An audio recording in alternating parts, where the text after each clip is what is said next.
بسم اللہ الرحمن الرحیم۔ پیارے دوستو، میں آج آپ کے ساتھ انتہائی اہم مسئلہ شیئر کرنے والا ہوں۔ سوال یہ ہے کہ میاں بیوی کا برہنہ سونا یہ اسلام میں جائز ہے یا ناجائز ہے؟ شریعت میں یہ جائز ہے یا ناجائز ہے کہ میاں بیوی برہنہ سو سکتے ہیں یا نہیں؟ تو اس کا جواب بہت آسان ہے، لیکن یہ یاد رکھنا کہ ہم جو آپ کو بتا رہے ہیں دوسروں لوگوں کے ساتھ اس باتوں کو شیئر کرو تاکہ لوگوں کو فائدہ پہنچ جائے۔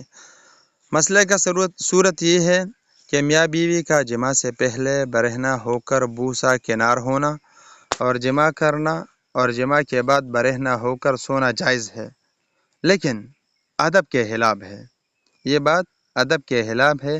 برہنہ سونا تو جائز ہے لیکن ادب کے خلاف ہے، اور بالکل برہنہ ہو کر سونا شریعت میں پسندیدہ نہیں۔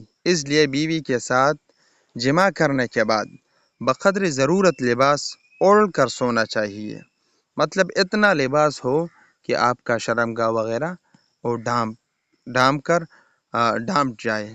اور میرے پیارے آقا صلی اللہ علیہ وسلم کا فرمان ہے، حضرت ابن عمر رضی اللہ عنہ فرماتے ہیں کہ میرے آقا نے فرمایا کہ تم برہنہ ہونے سے اجتناب کرو، اگرچہ تنہائی کیوں نہ ہو، کیونکہ پاہانہ اور اپنی بیوی سے جماع کے اوقات کے علاوہ تمہارے ساتھ ہر وقت وہ فرشتے ہوتے ہیں جو تمہارے اعمال پر مامور ہوتے ہیں، یعنی وہ تمہارے اعمال لکھتے ہیں، تو اس لیے ان فرشتوں سے حیا کرو اور ان کی تعظیم کرو اور برہنہ ہونے سے بچو۔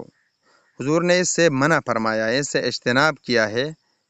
تو برائے کرم یہ بہت نازک اور حساس مسئلہ ہے جو آج کل پایا جاتا ہے، خصوصاً نوجوان نسل میں۔